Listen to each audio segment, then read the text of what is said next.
ధర్మస్థలకు సంబంధించి. ధర్మస్థలలో మనం చూసాం, విజిల్ బ్లోయర్ వచ్చాడు, మాట్లాడాడు, ఇక్కడిక్కడ అని చెప్పాడు, 15 రోజులు తవ్వకాలు జరిపారు, ఆ లాస్ట్లో ఒక అస్థిపంజరం బయటపడింది, అది కూడా పురుషుడిది అన్నారు. ఆ తర్వాత ఇవాళ మొత్తం చేంజ్, సినారియో చూస్తే మొత్తం చేంజ్ అయిపోయింది.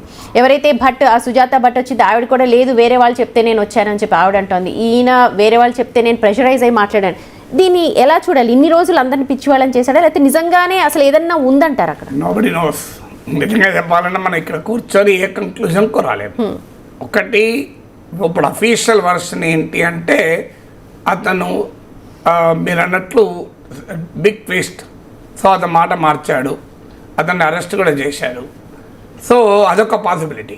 కానీ అదే సమయంలో ఇంకో పాసిబిలిటీ, అక్కడ ఇన్నేళ్ల నుంచి జరుగుతున్న ఆరోపణ. ఫస్ట్ పద్మావతి అని, పద్మలత అని 1986లోనే వాళ్ళ ఫాదరు రైతు నాయకుడు, అతను పోటీ చేస్తే అక్కడున్న landlord pressures, feudal lords Dharmasthala దేవాలయాన్ని ఆధారంగా చేసుకుని ఉండేటువంటి కుటుంబం. సో ఆ వ్యవస్థ, కుటుంబం ఒకటే కాదు, ఆ వ్యవస్థ అతన్ని పోటీ నుంచి విరమించుకోమంటే పోటీకి విరమించుకోకపోతే ఆయన కూతురుపై అత్యాచారం చేసి కాలేజీకి వెళ్ళిన అమ్మాయి మళ్ళీ తిరిగి రాదు. తర్వాత 2012లో సౌజన్య, అంతకుముందు వేదవల్లి అని ఒక అడ్మిసెస్. సో ఆమె తనకు రైట్ఫుల్గా ప్రమోషన్ రావాలి అన్నందుకు ఆమెను సజీవ దానం చేస్తారు. సో అది ఒక్క ఇన్సిడెంట్ కాదు, అట్లీస్ట్ ఒక 400 కేసులు అన్నేచురల్ డెత్స్ రిపోర్ట్ అయ్యాయి ఆ ప్రాంతంలో. సో ఇప్పుడు ఆ డేటా లేదు, ఆ డేటా అంతా పోలీసు రికార్డులకి తొలగించేశారు. సో అందువల్ల మీకు 98 to 2014 అని ఈ విజిల్ బ్లోయర్ కంప్లైంట్. సో ఆ సైట్స్ కూడా గుర్తించడం అనేది సింప్లీ నాట్ పాసిబుల్. ఒకవేళ నిజంగా జరిగి ఉంటే, జరగా లేదో మనకు తెలియదు, కానీ జరిగి ఉంటే మీకు ఫారెస్ట్ గ్రోత్ ఉంటుంది, ల్యాండ్ ఎరోషన్ ఉంటుంది, అర్బనైజేషన్ ఉంటుంది, కన్స్ట్రక్షన్ యాక్టివిటీ పెరుగుతుంది, చాలా జరుగుతుంది. బట్ ఈ ఆరోపణలు మాత్రం దాదాపు 20-30 ఇయర్స్గా వస్తున్నాయి. ఇవాళ ఒక్కటి అంటే 2014 కన్నా ముందు ప్రధానంగా వచ్చాయి. ఈ మధ్య లాస్ట్ 10 yearsలో పెద్దగా రాలేదు, కానీ అక్కడ వాస్తవంగా ఆరోపణలు చేస్తున్న వాళ్ళలో ఏ రాజకీయ పార్టీ కూడా ధైర్యంగా అనలేరు. ఎందుకంటే ధర్మస్థల మంజునాథ్ టెంపుల్ చాలా ప్రామినెంట్ టెంపుల్, దాన్ని నడిపిస్తున్న హెగ్డే ఫ్యామిలీ చాలా ప్రామినెంట్ ఫ్యామిలీ, వాళ్ళకు హిస్టరీ ఉంది, చరిత్ర ఉంది.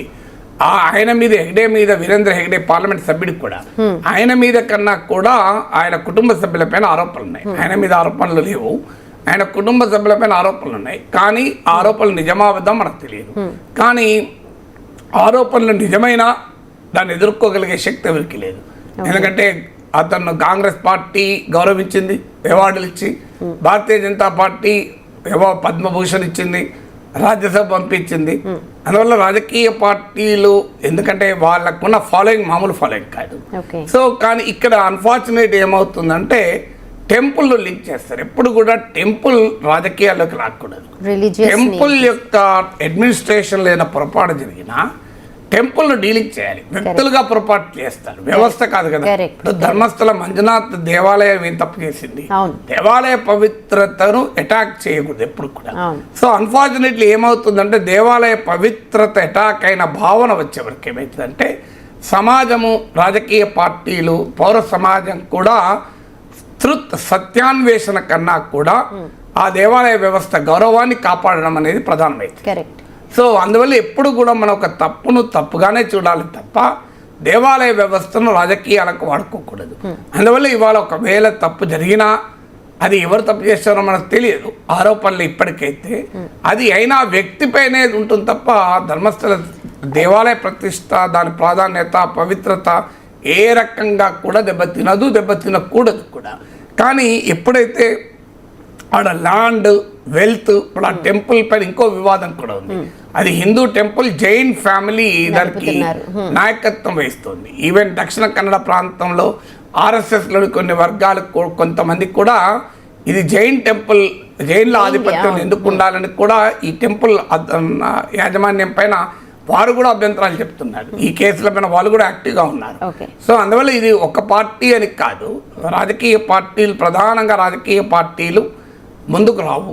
ఎందుకు రావంటే ఆ టెంపుల్ అడ్మినిస్ట్రేషన్ చూసే ఫ్యామిలీకి ఉన్న పాపులారిటీ. పాపులారిటీ సో పాపులారిటీ రీత్యా ఎదుటివాడు బదనాం చేసే పని కూడా చేయొచ్చు, కాదని అది కూడా అనలేము. కరెక్ట్. కానీ అదే సమయంలో వారికి ఉన్న పవర్, పొలిటికల్ పవర్ రీత్యా కానీ, వెల్త్ రీత్యా, ల్యాండ్ రీత్యా, వాళ్ళకు ఇన్ఫ్లుయెన్స్ రీత్యా ఒకవేళ ఏదైనా ఆ వ్యవస్థలో తప్పు ఎవరైనా చేసినా ఆ తప్పును ఎక్స్పోజ్ చేసి బయటికి చేసేటువంటి ధైర్యం ఎంతమంది చేస్తారు?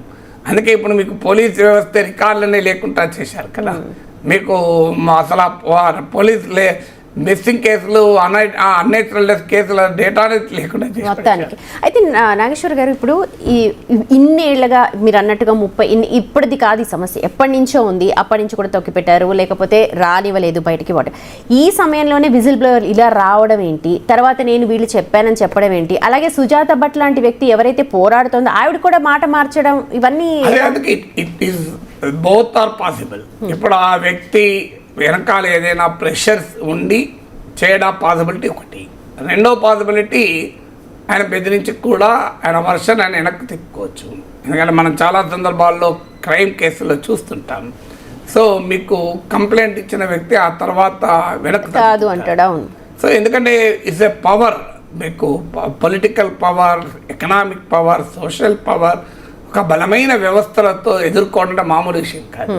ఎందుకంటే ఆ పోలీస్ కోఆపరేట్ చేయదు అని మీకు సుజాత భట్ కూతురు అనన్య భట్ మరణం, ఆ అన్నేచురల్ డెత్, అసహజ మరణం నుంచి మొదలుకొని 2012లో సౌజన్య కేసు కానీ, 86లోనే పద్మలత కేసు కానీ, వేదవల్లి కేసు కానీ, అన్ని కేసుల్లో కూడా కంప్లైంట్ అదే, police is not cooperating.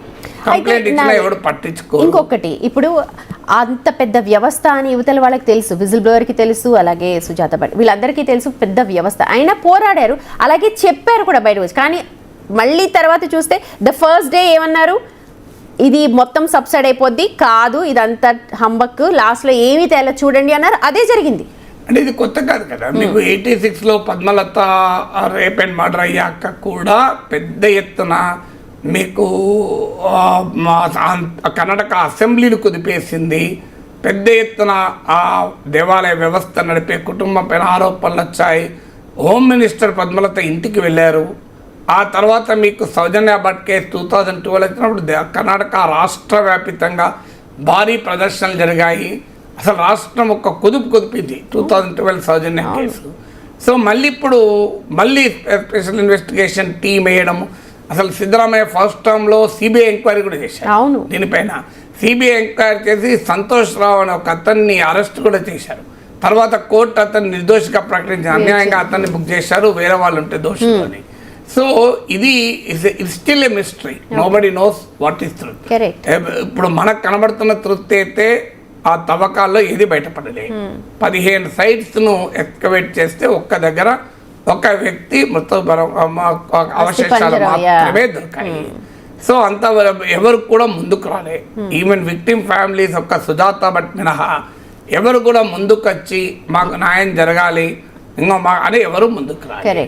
So అందువల్ల ఎవరు విక్టిమ్ ఫ్యామిలీ ముందుకు రాలే, ఎక్స్కవేషన్లో ఏమీ దొరకలే, ఎవరు కూడా సాక్ష్యం చెప్పడానికి ముందుకు రాలే, కనుక ఏమీ జరగలేదని అనుకోవడం ఒక మార్గం. రెండో మార్గం, అసలు ఇలాంటి అన్నేచురల్ డెత్స్ వెనకాల ఒక బలమైన రాజకీయ సామాజిక శక్తులు ఉంటాయి. ఆ శక్తుల వల్లనే పోలీస్ కోఆపరేట్ చేయలేదు. ఆ శక్తుల వల్లనే పోలీసు ఆ డేటాను మాయం చేశారు. ఆ శక్తుల వల్లనే సాక్షులు భయపడుతున్నారు, ఎవరు ముందుకు రావడం లేదు అనేది ఒక version. So only God knows, ఎవరికి తెలియదు ఏం జరిగింది అనేది. మనం ఇక్కడ కూర్చొని కర్ణాటకలో ధర్మస్థల్లో జరుగుతున్న దానిపైన తీర్పులు చెప్పలేదు. బట్ ఈ 2 వర్షాలు మాత్రం ఉన్నాయని మాత్రమే చెప్పలేదు.